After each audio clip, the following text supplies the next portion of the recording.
going on, everybody? My name is C4. Welcome back to the channel. And today we're here for our post-Combine 2024 NFL mock draft. And usually this will come on the Monday after Combine weekend. But I, like most Philadelphia Eagle fans, yesterday was a struggle after the surprise announcement that Jason Kelce is retiring from the NFL. And I didn't really think it was worth making a whole video reacting about Kelce. Obviously, he's one of my favorite players of all time. And I think I speak for all Eagle fans in saying, let's not rank him and Brian Dawkins. They're at the top of that list. And then you just rank everyone else. You know, Nick Foles, Shady McCoy, Sean Jackson, etc., etc. McNabb.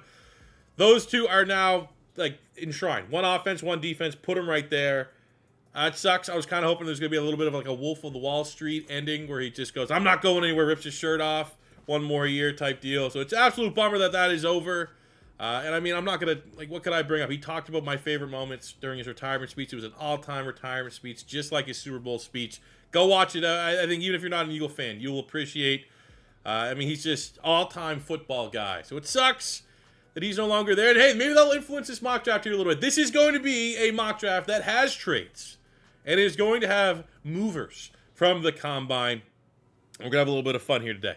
A lot of fun. And when I can, I'm going to reference RAS scores to kind of put into perspective just how well some of these players did perform and where it puts them all-time in terms of athleticism. But we don't really need to talk a whole lot about the first pick. It is clearly going to be Caleb Williams going to the Chicago Bears. It's more so which team is going to get Justin Fields. A lot of rumors that it could be Atlanta. A lot of rumors it could be the Pittsburgh Steelers. But it's pretty much a foregone conclusion. At least it's going to be the Caleb Williams era in Chicago, the 2022 Heisman Trophy winner, 72 touchdowns to 10 picks in his USC career.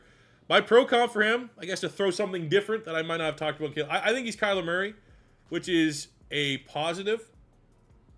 Could be a negative, but I think it ultimately is a positive because I am a believer of Kyler Murray. I think if Arizona puts the right players in place, they have the right coaching staff, he can stay healthy. Kyler Murray could be one of the best quarterbacks in at least the NFC, which is not saying a lot. The bar's not pretty high right now. You have Jalen Hurts, Dak Prescott, Kirk Cousins, Jared Goff. Like when you get to that, it pales in comparison to the AFC. But I think a healthy Kyler Murray, the Arizona Cardinals crush this offseason, he's going to be a really good player. But Kyler Murray has shown he's not necessarily an elevator of the talent around him. You don't have to put a super team, but you got to have good players.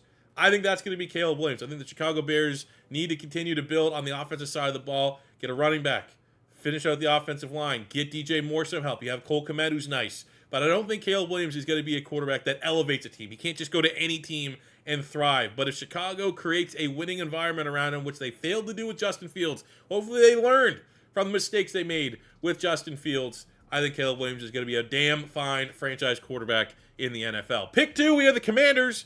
And until I see something different, I don't see any way Drake May is not the second quarterback in this year's draft class. Now, that's not a shot at Jaden Daniels because he'd be the only other player you'd kind of switch up with there a little bit.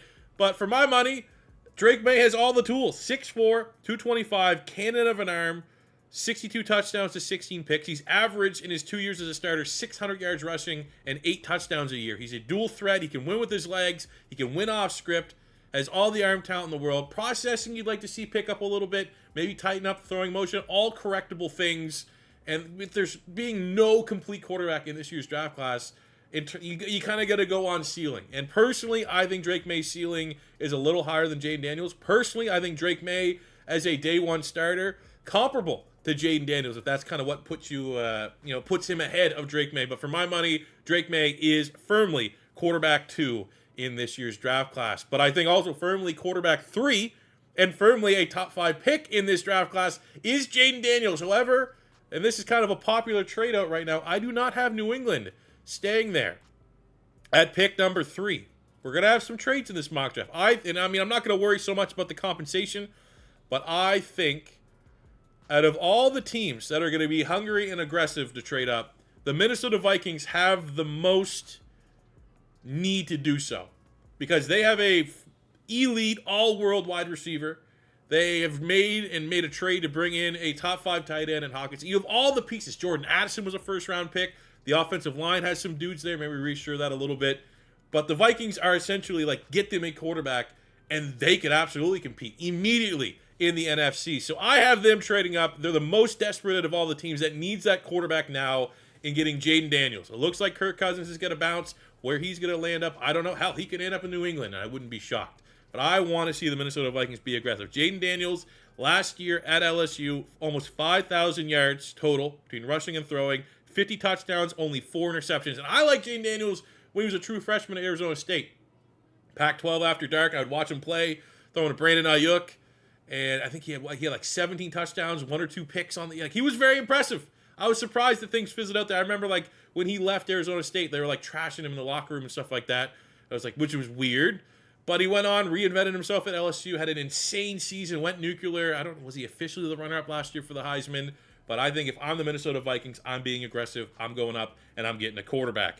Pick 4, we have the Arizona Cardinals. They're running this one up. Marvin Harrison Jr., as I just said. I think Kyler Murray can firmly be a franchise quarterback. You just got to put winning players and top-level talent around him. There's not a lot of quarterbacks that can win with that Arizona Cardinals offense they had last year. The last couple situations Kyler Murray's been in, not ideal.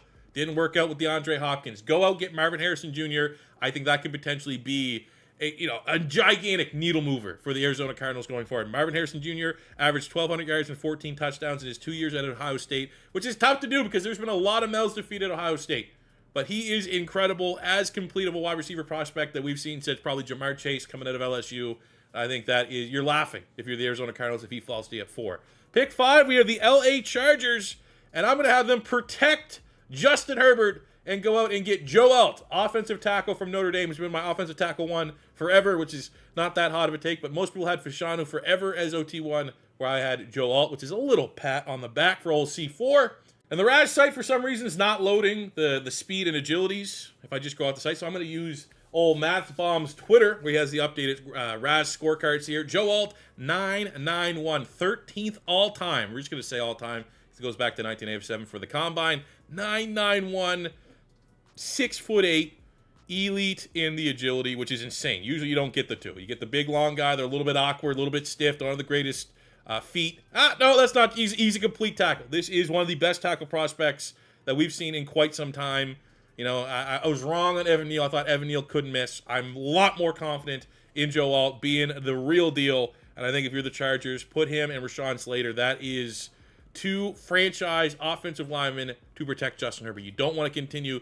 It just feels like maybe I'm wrong. They got Zion Johnson. They're trying to invest Lindsey, right, the center. But you can never invest enough in the offensive line when you have a franchise quarterback, when you have the skill position players that they have. Obviously you hope Quentin Johnson can thrive a little bit out there. But I think for me, protecting Justin Herbert is the most important thing you possibly could do at this pick, given the board, and Joe Alt is a home run. New York Giants are up at pick 6. What in the hell are they doing with Daniel Jones? McCarthy's there. I'll be honest, I'll spoil. I think he's the only other quarterback that's going to go in the first round this year. I don't see, the Giants could, right? You could have McCarthy there, and you have Daniel Jones as being like the bridge quarterback, very expensive bridge. I don't think they go QB. I think you plan for life with Daniel Jones, give him another chance, and then if not, maybe look at next year getting out of that contract. And if that's the case, I'm going Rome Odunze, the wide receiver out of Washington, coming off a 92-catch, 1,600-yard, 13-touchdown season in which the best thing I think about Rome Odunze is when the biggest games, sure there's a level of competition there in the Pac-12, not necessarily comparable to the SEC, if you will. There's some bias there. But when Washington needed a play, you could go to Odunze all the way up to the final there, and he was making plays. And that always stands out. You know what else I like? He tested. I love dogs that test. He earned the stamp of a dog. Neighbors did not test at the Combine. Marvin Harrison did not test. He went out there and put on a freaking show, which always is going to score some bonus points. He went out there, put up a 991 Raz, 29th all-time for wide receivers, 6'2", 200 plus, 210 plus, 445, 403 shuttle, which is outstanding for that size, 39-inch vertical. Pretty much just checks off all of the boxes that you want to see athletically. But when you look at him as a receiver, the good thing, the tracking, he reminds me, he's just a juiced-up T. Higgins. And that is something that the New York Giants don't currently have. Who's the go-to wide receiver right now for the Giants? You got, obviously, Hyatt, you hope can emerge as a deep threat. Is Darren Waller even going to be on the roster next year? You got Wan'Dale Robinson, who's like a gadget player. Odunze walks in immediately as wide receiver 1 in that room. And be it trying to salvage Daniel Jones, be it whoever the quarterback is of the future next year, I think Odunze, key piece for them going forward, would be a nice pick. It would be annoying as an Eagle fan. I'd hate to try to cover this guy. Up next, Tennessee at pick 7. This is where I go a little off track from what maybe the consensus is. Right now, you're looking at tackle. Fashanu's there. That could be a good fit at left tackle. But for me, I think you just go splash. And it's very much that Joe Burrow. Do you get Penei Sewell or do you get Jamar Chase? I almost was like, you go Sewell. But I have a little fun here. I'm going to have the Titans get Malik Neighbors, wide receiver out of LSU. Neighbors, 89 catches, 1,500 yards, 14 touchdowns. He's only 20 years old, which is always, I like the 20-year-olds. Pause. But for a prospect, sometimes you get these guys 22, 23, you get the 20-year-olds. It's straight up just more development, more time to develop these players, more lifespan. And with Malik Neighbors, that is exactly what you get. You get a prolific deep threat. Will Levis is clearly your guy. Maybe invest in free agency again on the tackle and just try to get a restart. Call it a mulligan from Andre Dillard. And, hopefully DeAndre Hopkins is still there. Neighbors can learn from him. You can move Treylon Burks. I think you get better at 2 spots because you stop pressuring Treylon Burks to have to be this outside guy. You can use him like you used at Arkansas, your gadget, your slot playmaker, and then you have Neighbors and DeAndre Hopkins on the outside. 2 proven weapons. Well, not proven, but Neighbors, as far as a college recruit coming into the league, college prospect, pretty goddamn proven as a deep threat. I think what he did well at LSU is going to translate to what he can do well at the next level. Did not test or anything like that, which was a little disappointing because I think he would have put on a show. But I think getting a big-time deep threat weapon to capitalize on the cannon of an arm that Will Levis had would be a very fun pick for the Titans at number 7. Pick 8 for the Atlanta Falcons. We're going to go with the top edge rusher in the class who put on a show at the Combine in Dallas Turner. As the Falcons try to figure out some form of pass rush, Turner, last year, 53 tackles, 14.5 TFLs, 10 sacks, and man, oh man, did he show out at the Combine. Ended up posting a 9.49, 85th all-time for edge rushers. But the number one thing was, we all knew he had a little bit of a weird body type at 6'2", 247, slightly undersized, but he came with ridiculous 34.3-inch arms, huge wingspan, ran a 4.48, that 1.54 10-yard split is insane. Elite in the explosion grade from the vert and the broad. He did always look a little more athletic than Will Anderson, but there was still that, Will Anderson kind of, not going to say disappointed, but didn't stand out last year during the Combine. That proves it doesn't really necessarily matter. The talent is there because Will Anderson obviously went on to win Defensive Rookie of the Year and was a stud. Anyways, bona fide stud, one of my top 3 players last year, regardless. But when you get a guy like Dallas Turner, who has proven production, absolute dog, relentless mentality, to pair that with length, which kind of makes you feel better about the lack of base size there with his height and weight, and test like a freak, you feel pretty good about that. I think that's an easy selection there for the Falcons, who also will probably be considering quarterback depending on what happens with Kirk Cousins and or Justin Fields. J.J. McCarthy still being there could be interesting, but for my money, I go pass rusher and maybe a veteran quarterback this year. Now we have the Chicago Bears back on the clock, and they seem to have struck gold making that trade with the Commanders to bring in Montez Sweat. But on the other side, I think they could use a little bit help for a pass rusher. I'm going to have them get Jared Verse, formerly of Albany, now of Florida State. In his 2 years at Florida State, 89 tackles, 29.5 TFLs, 18 sacks, and production has been ridiculous. Maybe a little bit more hype last year if he would have declared, but I think you're getting a guy that showed consistently over 2 years. You don't just want that hot one-year wonder. Obviously, he's a transfer last year from Florida State from a small school. He proved back-to-back years he could be an absolute game changer and tested very well at the Combine. Ended up with a 9.53 in the RAS, 78th all-time, with elite speed running that 4.58 with a very nice 10-yard split. The explosion grade elite with a ridiculous broad jump. Maybe I'd like to see the agility a little bit better, but I think ultimately Jared Verse has done enough to prove and establish himself, given his body of work at Florida State, as a top 10 pick in this year's draft. And I think if you're the Chicago Bears, you hit on, the QB. Maybe in a perfect world, you are finding, oh my God, gotta get the dark mode on. Maybe in a perfect world at 9, you could consider, selling all the offense. Brian Thomas, I could see, especially after he tested going at pick 9. But I think you get a little bit of a mixed bag. You get a little bit on offense, maybe spend a little bit in free agency to kind of round out the offense, and then you still get an upside player on the defensive side of the ball to try to bring back that monsters of the Midway style defense that the Chicago Bears so desperately need to return to. Pick 10 for the New York Jets, and we're going to have them get Fashanu, the offensive tackle from Penn State. Now, the Jets are an interesting one because it does just kind of feel like it's a foregone conclusion that the Packers are going to release David Bakhtiari, and he will join Aaron Rodgers there in New York. But even that, you can still make the argument Jets need 2 new tackles, right? You can get Bakhtiari, put him at left tackle, Fashanu at right tackle, big ticket Mekhi Becton probably going to dip. Fant, is what it is. And then Fashanu ultimately, because, let's be honest, probably not a lot of tread left on the tire for Bakhtiari, can be a successor, can learn a thing or two, and eventually be your franchise left tackle. But I think prioritizing and protecting Aaron Rodgers at number 10 for the New York Jets, even if they don't have Fashanu at top, they have to be going tackle here, at least considering offensive tackle here, be it they have Fuaga as the next one up, or maybe shock the world and go like a Marius Mims early. But I think Fashanu is a very safe pick here for the Jets. He also tested pretty well at the Combine. He had a very strong day at the Combine, 9.49, which is 67th all-time for offensive tackles. And he's a player maybe not as pro-ready, very good pass protector, but maybe not a complete offensive tackle right now. But arguably in that discussion for the highest ceiling, it's a very strong year. They needed offensive tackle. And when all is said and done, say, give him 4 or 5 years at the end of that rookie contract. Wouldn't be shocked if Fashanu is regarded as a top tackle in this year's draft class. Now, staying with a run on linemen, even though I did consider at pick 11 J.J. McCarthy, the Patriots, trying to get another Michigan quarterback, that's not a good environment, McCarthy. I think you're going to run into like some of the issues Mac Jones ran into. I think for the Patriots, you reassess, you build and retool the offensive line, which is why they have them going Fuaga, the offensive tackle from Oregon State, an absolute dog, had an 88.2 PFF grade, which was 4th in all of the tackles last year in college football, and he put on a show at the Combine as well. He ended up posting a 9.71 RAS, 39th all-time for offensive tackles, with really, really good numbers in terms of speed. The 10-yard split was solid. The arm length came in, maybe a little shorter than you would love, but still enough that I think he's definitely going to be regarded and viewed as a tackle prospect. Elite in the explosion, which shows up on tape. Very physical, very violent in terms of an offensive line prospect.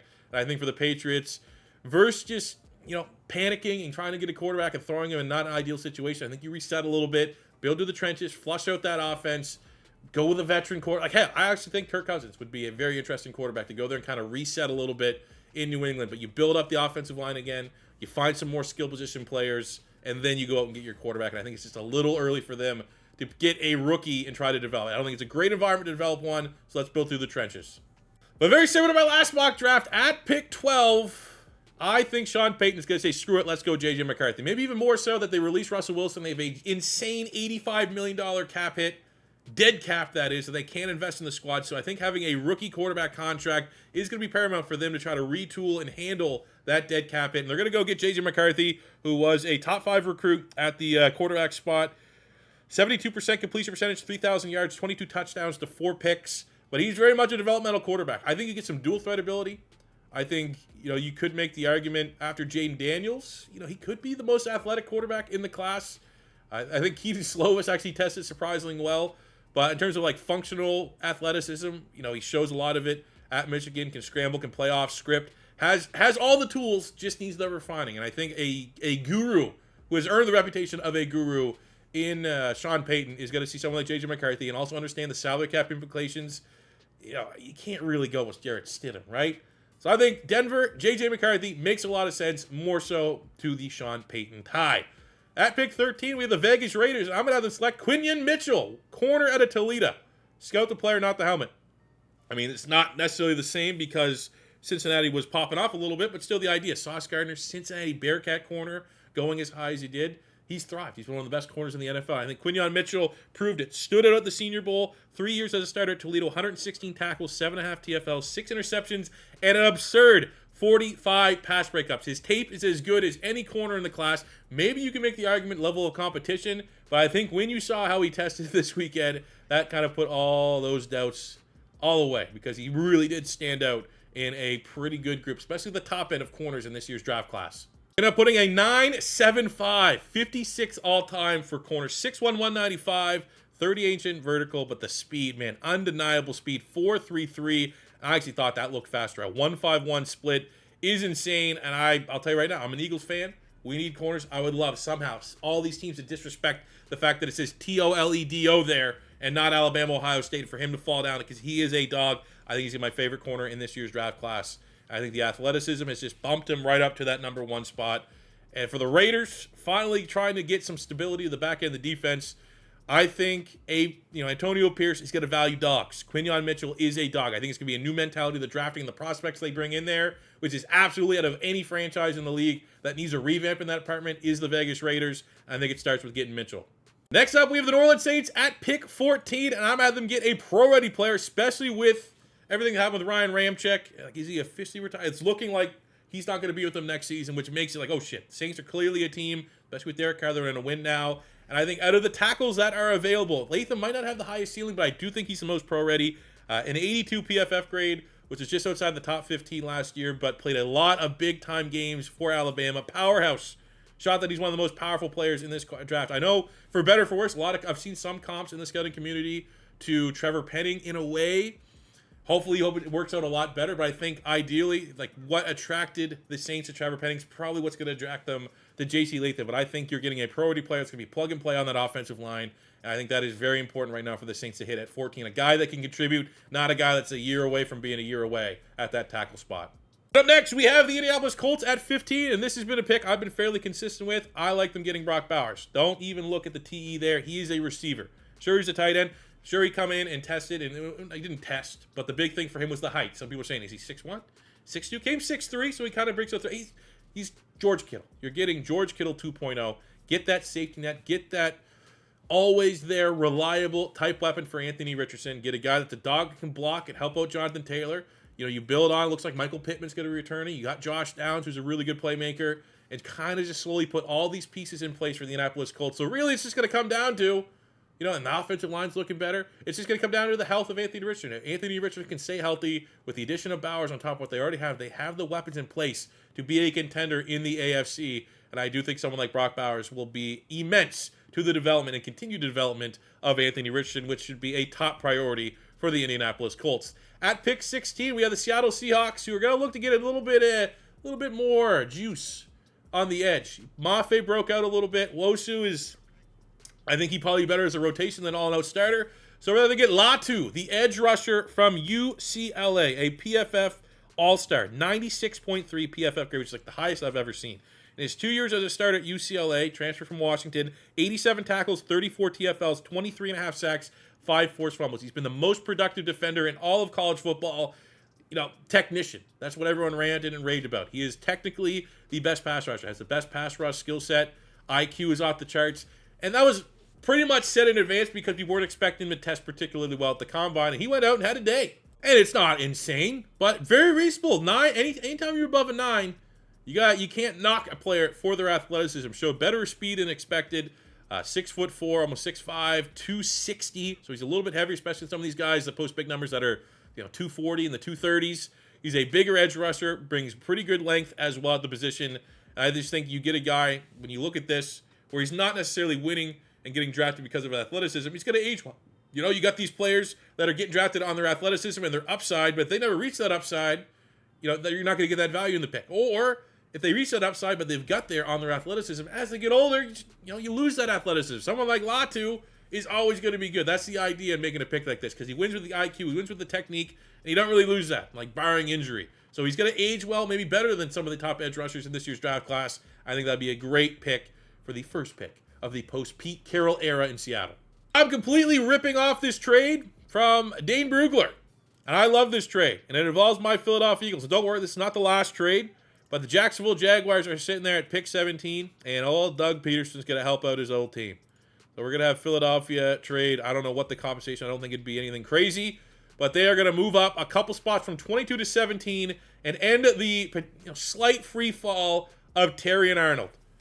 Now, Arnold did not light the world up in terms of the combine. Didn't have a bad combine, but it kind of reminds me in terms of his hype what happened to Brian Branch last year. Brian Branch ended up slipping, went to the Lions. Boy, oh boy, if there's a redraft, he's probably going top 15. Right? You got to scout the player before you scout the... Like, the way that I kind of view it is in a perfect world, you get a guy that's an outstanding player, has outstanding tape, and he has a great athleticism background, because that's just the complete player. But I think as far as first rounders, unless the athleticism is a red flag, which it wasn't for Arnold, you go with the good players. Round 2, day 3, third, maybe not second round, but I would say third, fourth, fifth round. That's where you get your freak athletes. That's where you get the guys and you prioritize the athletes over the better football players. But in the first round, Arnold, outstanding, 88.4 PFF grade. He's only 20 years old, and in 2023, 63 tackles, 6.5 TFLs, 5 picks, 12 PBUs. He's a safety convert, so he's not, like someone like Nate Wiggins. That was like about a 5-star height, weight, speed, outside corner. He was recruited as a safety, does the dirty work, willing tackler, absolute dog, fits the mentality that we're trying to build here in Philadelphia. I think he'd be an outstanding get. Day one starter type player for the Philadelphia Eagles. The Raz is not that bad. 8'3", is not brutal. I would say 5'11". I think you would love to see him be 6 foot there. 4'5'1". We'd like to see that be in the 4.4s. But still, you know, who knows? I would like to see the agility testing. I think that's an area on tape that shows up that, hey, if he does it at the pro day, might bump up his Raz just a little bit. But in terms of tape, it's pretty much consensus the best tape.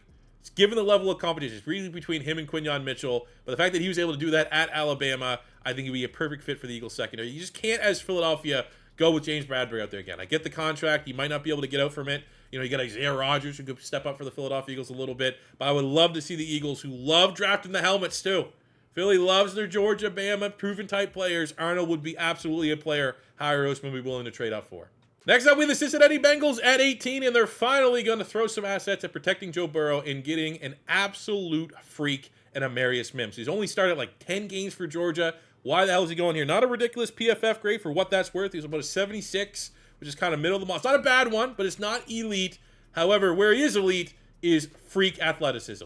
At 6'7", almost 6'8", 340 pounds, posting a 9.53 in the Raz, 62nd all-time is insane. Like, he's kind of like a Jordan Mailata. And I think if you are the Cincinnati Bengals, like they're tagging Teagan, so it looks, I don't know if that's a tag and trade scenario, but you're able to kind of maintain there in terms of your skill position players, protect Joe Burrow. This is your best option to protect Joe Burrow. Maybe not as pro-ready as you would love to see, but very much in that discussion in terms of highest ceiling of tackles in this year's draft class.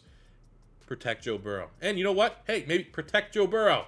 So we have the Rams at pick 19, and I'm going to have them. Oh, geez, it feels weird having them a first-round pick. Go out and get Nate Wiggins, the corner out of Clemson. Height, weight, speed, 82 PFF grade, 2-year starter at Clemson, 58 tackles, 3 picks, 19 PBUs.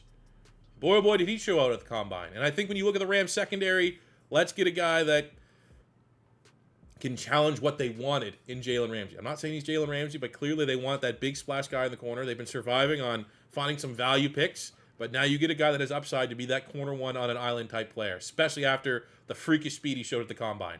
He did get hurt, so he didn't get to run the rest of the test. I don't know if he was going to do agility testing, but 6'1", with a 4, I think it ended up being a 4.28 official, so that could be even higher. I'd like to see him be made a little heavier. That's definitely very slight at the position, but let's be honest, who cares? At this point, I don't think weight is a gigantic concern. Honestly, I saw a guy that was a willing tackler. Usually you would assume the lighter they are, the less effective they're going to be in run support. I don't think that is a concern or a red flag on Nate Wiggins. And I think getting a guy that can play on the perimeter with a lot of upside on the back end of the defense for the LA Rams would be a great get and great piece of business for them. Finally being welcomed back to the first round of an NFL draft. We got the Pittsburgh Steelers at pick 20. I love this fit. Cooper DeJean. I think he's 100% a guy Mike Tomlin's going to fall in love with. Cooper DeJean does it all. 2-year starter at Iowa, 120 tackles, 5 TFLs, 7 picks, 13 PBUs, 3 defensive touchdowns. Also an ace on special teams. I think he's going to test really, really well at the Iowa Pro Day, which is expected. Maybe he's getting disrespected right now for the first round. Everyone knows the memes. But what I kind of equate it to is obviously Tomlin, right? DB background. Minnesota Vikings had a DC before he got the Pittsburgh job.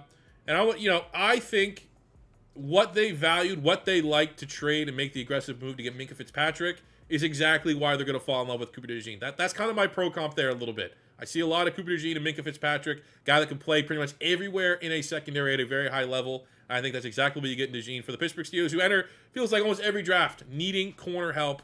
I think they finally address it here with Cooper DeJean at pick 20. At 21, we have another trade. I have the Miami Dolphins trading back. Get a couple more day 2 picks, especially while everyone figures out what the hell they're going to do with Tua and that gigantic contract. And they end up paying Tua big money. You're going to want a lot more, as many rookies as you can on affordable contracts. And you have someone like the San Francisco 49ers who feel like their window might be closing a little bit. They want to be aggressive. So I have the Niners trading up to pick a 21 so they can go out and draft Troy Fautanu, the offensive lineman from Washington. A lot of people assumed he would kick into guard, but after the Combine, I think people are like, holy shit, this guy is a mover. Had longer arms than expected, and I think he could survive at tackle. Either way, the best of both worlds, the biggest need for the 49ers to get a guy that looks like he's going to be able to come in and be a day 1 starter. Another guy tested well at the Combine, 9.45 in the Raz with elite speed and explosion. And while he's, a little bit on the shorter side, 6'3", the arm length at almost 35, that ticks off the box of whether or not just based out of length, if he has to kick inside. So I think a very valuable player. You'd look at right tackle. You look at successor, Trent Williams at left tackle. And hey, if you don't like him tackle, slide him into guard.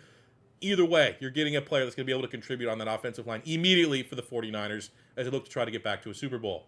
We got Jacksonville on the clock, and I'm going to have them get Jackson Powers Johnson, the center from Oregon. Pretty much a consensus first rounder. Doug Peterson gets his Jason Kelce. I'll tell you right now, I watched some Jags games, more so through the eyes of a Travis Etienne fantasy owner, and it looked like in the second half of that season, anytime we went around the middle, brick wall. Ran into a goddamn brick wall. Looked into it. Fortner was like the lowest graded center, starting center in the NFL.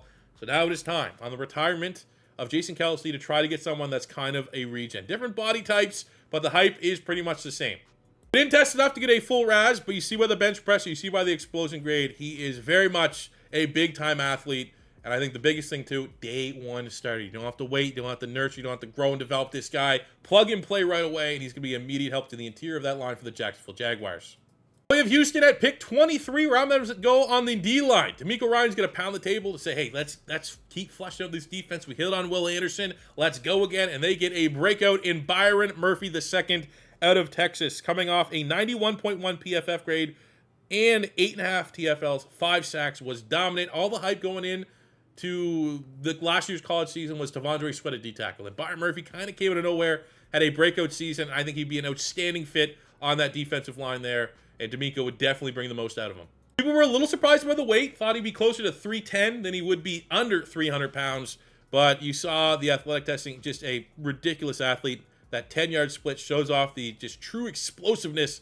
I think he ended up with one of the highest. I don't know why it's not updated here to the bench press. I think his bench press was 29, which is one of the best as well. So just showing the athleticism there. I think a player that would immediately come into that defense. That they're doing the 2 defensive tackle spots there for the Houston Texans. Solid, but maybe somewhat limited ceiling. And I think someone like Byron Murphy paired long-term with Will Anderson. Hopefully they find a way to re-sign John Grenard. That is a very healthy pass rush going forward next year for D'Amico Ryans and his boys. We have the Dallas Cowboys at pick 24. And with the word on the street being Tyron Smith is gone, I have them going Tyler Guyton, offensive tackle from Oklahoma. Now, it's all about what they do with Tyler Smith. But I think at this point in time, just keep Tyler Smith at guard. He's proven that he is going to be a very high-level guard. I think he was like an 84 PFF grade. Looks nice. So with not moving 2 different positions around, go and get Tyler Guyton, who, reasonable PFF grade, right? Nothing crazy, kind of in the 75s, but the testing is where you're like, okay, this is going to be a high ceiling player for us to grow and develop. Ended up posting a ridiculous 9.74 in the Raz at 6'7", 322, the 10-yard split, the explosion grade. This is where you just go, 35th all time in terms of tackle athletes. Yeah, that'll do. That'll be our guy that can truly come in and succeed Tyron Smith, who's one of the best of all time to protect Dak Prescott. Next up at 25, I have Green Bay trading back and getting a couple more assets. So the Buffalo Bills are aggressive. They know they need to find a guy that can get them over the hump, and they're going to try and hope, as they let Gabe Davis walk in free agency, that Bryant Thomas Jr. can be that guy. A player who had production off the charts last year in 2023, 68 catches, 1,200 yards, 17 touchdowns, and then he might have even topped it at the combine. Ended up with an insane 9.97 Raz, 10th all time. And there was people making the argument, because Xavier Worthy's like 160 pounds running that 4.21, that Brian Thomas running that 4.34 at 209, like 50 pounds heavier, is, you make the argument, that is more impressive. 38-inch vertical, just ridiculous athleticism. And I think when you have a big arm quarterback like Josh Allen, clearly Gabe Davis, the consistency was an issue, but he offered big play Gabe. He was their big shot player downfield. So you get something like that stylistically in Brian Thomas, which you hope that he offers a lot more consistency. And obviously he's going to be a lot more cost controlled than paying Gabe Davis. Can't really give that much more money to the wide receiver room, especially with the big contract of Stephon Diggs. So you get an affordable deep threat weapon to capitalize on Josh Allen's talent. And maybe he could be a guy that on the offensive side of the ball can move the needle enough that the Bills can finally get over the hump in the AFC. Number 26, we have the Tampa Bay Buccaneers. And after the release of Shaq Barrett, I'm going to have them go get Chop Robinson, freak edge rusher out of Penn State, who kind of falls in the long line of Penn State edge rushers like Owe and Micah Parsons that don't have elite production in college, but ended up just showing that they're a freak athlete, which is pretty much everyone at Penn State that has some upside. I think he's going to start as a rotational edge rusher, but you have a defensive coach like Todd Bowles that's going to maximize him. You have Troy Onstrenko who's starting to pan out a little bit. You put him on the other side, use him as a rotational guy, and given his athletic profile, I could definitely see him nearing the end of that rookie campaign, probably outright being the starter there. You got Diaby, who also was impressive. So it shows when they got Diaby last year that they do prioritize freak athletes at edge rusher. I think Chop Robinson will also fit that profile. Is tested off the charts. Elite speed, explosion. He's Penn State. He's a Penn State guy. Needs to work on his pass rush moves a little bit, add a little bit more variety. But as a rotational edge rusher, which is always going to be expected to be as a rookie, I mean, you're kind of starting to get a little stability there and figuring out the picture for the Tampa Bay Buccaneers. Got to figure out what to do with Baker Mayfield, but it looks like they're going to bring back Antoine Winfield for a year. Got the new extension with Mike Evans. So now it's kind of starting to be able to see where they want to prioritize there late in the first round. I think getting a really, really athletic edge rusher with a lot of upside would be the right call. We have Arizona back on the clock at pick 27, and I'm going to get Johnny Newton, the D lineman from Illinois. 84 PFF grade last 2 years at Illinois, 112 tackles, 22.5 TFLs, 13 sacks. Very consistent. One of the things you tend to see is flash in the pan type players, guys that just have one breakout year and you're always worried. Is that fool's gold?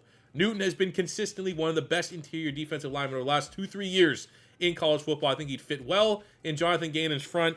And while he didn't test, I think he's going to test at later point. It is expected that he's going to test pretty well. I believe, just quote me, he was on Bruce Feldman's freak list, maybe a little lower on the list than some of the guys that are S tier. But it is expected that he will test very well and really reestablish himself as a lock for the first round. I think that's a good get. Go on the offense with Marvin Harrison Jr. and then get, very similar to what the Chicago Bears did. Get some offense, but also find a way to get some defense help in this first round. Now, Green Bay traded back to 28, still get the guy I think I would personally try to target. And now it's a little off these rankings, but I would go Patrick Paul, the offensive tackle from Houston. If Bakhtiari, the writing's on the wall that he's no longer going to be there, the number one way to stunt Jordan Love's growth is not being able to protect him, right? So if you need to go find a tackle, let's gamble on athletic profile. Been consistent. Last 2 years, he's been one of the better tackles in all of college football. 81.1 PFF grade last season, which is good, not great. The athletic testing sold it for me. So you get a guy that's consistently been good and great note by the PFF nerds. And then he comes out of nowhere and is the 27th athletic tackle of all time. 6'7", 330, 30 reps on the bench press. Did some of the other drills, but he has great speed. That 10-yard split is really solid. I think you're getting a guy more so than maybe like a Marius Mims, more so than maybe Tyler Guyton. That's probably pro-ready. It can be viewed as pro-ready, which is exactly what the Green Bay Packers need right away in trying to replace David Bakhtiari. So maybe not a flashy pick right now, maybe a little of a reach in terms of perspective, but I think when all is said and done, I would not be shocked if Patrick Paul is a first-round player. That athleticism is off the charts, and I think his day run he has the basis already to start sooner than later for the Green Bay Packers and protect Jordan Love. Another thing that plays into this Packers pick is just the rest of the board's not great for their needs. Like corner, McKinstry, I mean, we got to wait till the pro day and see how he tests. Rakestraw was disappointing. Obviously, you can't completely, put F grades on players that didn't test like freaks at the combine. But in certain positions, you kind of, corners, wide receivers, if you don't show a great athleticism, you do get pushed down a little bit, and maybe that'll be the case for Green Bay. Is there a safety worth drafting there? I don't know. Could you go wide receiver? I mean, they probably feel pretty good about the wide receiver room they got, the way they finished last season. So I think tackle is a big need, especially if Bakhtiari walks. Now we have Detroit at pick 29, and I'm going to have them go on the interior. This was actually kind of piggybacking off of, it might have been Daniel Jeremiah's mock draft, but I'm going to have them go Graham Barton, who has been a PFF darling for years. Actually, oddly enough, I think this year was his 2 years in a row of 90 plus, had a 75.9 this year, which is a little disappointing, but he's a proven player, versatile, can play everywhere on the offensive line. But when you look at Detroit, they are likely going to be trying to replace both their starting guards. And for Dan Campbell, how the Detroit Lions run and operate as an offense, they are going to prioritize the offensive line. So getting a guy that can play all those positions, can play tackle, can play guard. Ideally, you're going to kick him inside the guard, maybe replace Jonah Jackson, or at worst, replace Big V. I think that is the pick to be made here. Looking at the rest of the players available, could go wide. Adonai Mitchell does bring an elite athletic profile, but you already kind of have that in Jameson Williams. Maybe that's too many cooks in terms of that stylistically. You look at the defense, it's just one of those things where at this point, secondary is a big need. Do you go safety? Tyler Nubin could be a dog there at 29. Corner, let's see McKinstry's pro day before we go crazy or anything like that. I think the corner market is kind of dried up down there at pick 29 unless they want to be aggressive and try and trade up. So I think you kind of go with the safe pick, the consensus kind of first rounder amongst the the scouting community right now, and you replace some of those guards on that interior of the O-line. Now at pick 30, we have the Baltimore Ravens, and we're going to have them go with a Combine All-Star and Adonai Mitchell, the Georgia transfer, who, man, oh man, I did not see his Combine coming. Ended up with a 9. I'll say right now, stylistically, I thought he was going to more of like a jump ball guy, would be a threat in the red zone. Did not see 9.97 RAS, 6'2", 205, running a 4.35, 39.5-inch vertical. It was one of those oh, okay. he's probably going in the first round now. I mean, last year, 55 catches, 845 yards, 11 touchdowns. Good. And they're not great. But when I see this, and when I see maybe more so the Baltimore Ravens wide receiver, they don't have a guy like this. You got Zay Flowers, can do the dirty work under the middle, has some speed. You have, obviously, Isaiah Likely and Mark Andrews across the middle. And then, you had OBJ, Odell's probably gone. You got Aguilar's, maybe they bring him back, veteran. He's been somewhat reliable, which is weird to say. But someone with this profile that can connect, that can stretch the field down deep. Obviously, you got Bateman, but you still don't. I feel like Bateman's still a question mark. You still don't know what you got in Rashad Bateman. Mitchell can come in, give you guys a little bit different profile to the offense, take the top off the defense, and I think that is a big-time weapon that they have been missing. And you get that with someone like Keaton Mitchell, who's another prolific athlete. It's a lot of speed that can give that little juice that, much like the Buffalo Bills, could give the Ravens that little missing X factor to get them over the hump, known as the Kansas City Chiefs in the AFC. Now we got pick 31 for the Dolphins after trading with the 49ers, and I'm going to have them go get Darius Robinson, edge rusher from Missouri. Now, this has been more so influenced by the sound of the things that, Christian Wilkins is going to be dipping.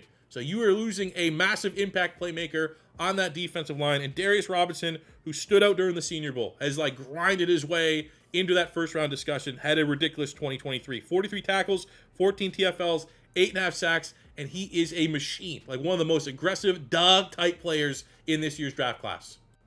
Now, D-tackle, DN, the RAS score compares him as a D-tackle, 60th all-time, a 9.64, 6'5", 285, 495, 30, elite explosion. Would be interested to see his bench press, but I think, if you move him, I think he's just going to be a flexible player on that front there for the Miami Dolphins. So, I don't know. Do they have a DC yet? Obviously, Fangio left. Maybe they're going to have a slight schematic change. Maybe that's why they're letting Christian Wilkins walk. But I think either way, getting some pass rush help, especially when's Jalen Phillips going to be ready? Right? Van Ginkel, is he going to be back? I think pass rush and or offensive line are the two directions that the Dolphins can go. But I think someone like Darius Robinson, capitalizing on a big final year at Missouri, maybe slight worry whether or not you get those one-year wonder-type players. I don't think that's the case, man. And usually guys that go out and stand out at the Senior Bowl, it's lazy just to assume that that's always going to be the case, that they're always going to be big-time players. But I think that's exactly what you're getting in Robinson. And then to finish the mock draft, we don't need to look at any RAS. It's just a fun pick. Kansas City getting Xavier Worthy. Obviously there's the connections right now with Patrick Mahomes on social media, but getting that speed, this is a little buyer beware. I think Chiefs fans are going to get hyped around 4-2-1 and stuff like that. My concern with Worthy was drops, and you just got rid of your speed deep threat guy that you struggle with drops in MVS. And are you just kind of replacing that with a different body type speedster that struggles with drops potentially in Xavier Worthy? But this is one of those, fuck it, man. This looks like it's a fun pick to make. I assume Patrick Mahomes has a little, I can't even get down there. I assume Patrick Mahomes has a little bit of swing now in that front office to say, hey, go get this guy. Worked out well. I believe, didn't even work out with Rashee Rice in the offseason. They ended up drafting wasn't a first round pick, but that worked out well. And I feel like Xavier Worthy could be the next name in those lists of wide receivers that Patrick Mahomes is like, hey, I want this guy. Go get me this guy. It'll make it work.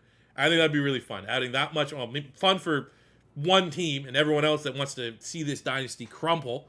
But Xavier Worthy, very fun ending up with the Kansas City Chiefs. So there you go, guys. That is my post-combine mock draft.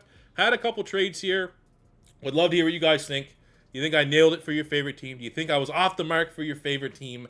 Did I get the analysis wrong? Is there something else you could add that say C4? We should go this one because I think this player's going to be gone, or yada, yada, yada. Anything I might have missed, I'm always looking for feedback on my mock draft videos. But that'll do it for me today, guys. Thank you very much for watching. It's always your first time stopping by. Don't be afraid to hit that subscribe button, as more draft content is just going to ramp up on our way to the 2024 NFL Draft. Thank you very much for watching. Until next time, it's your boy C4. Saying peace out, love ya. Subscribe, like, all that cheesy stuff, and I'll see you on the next one.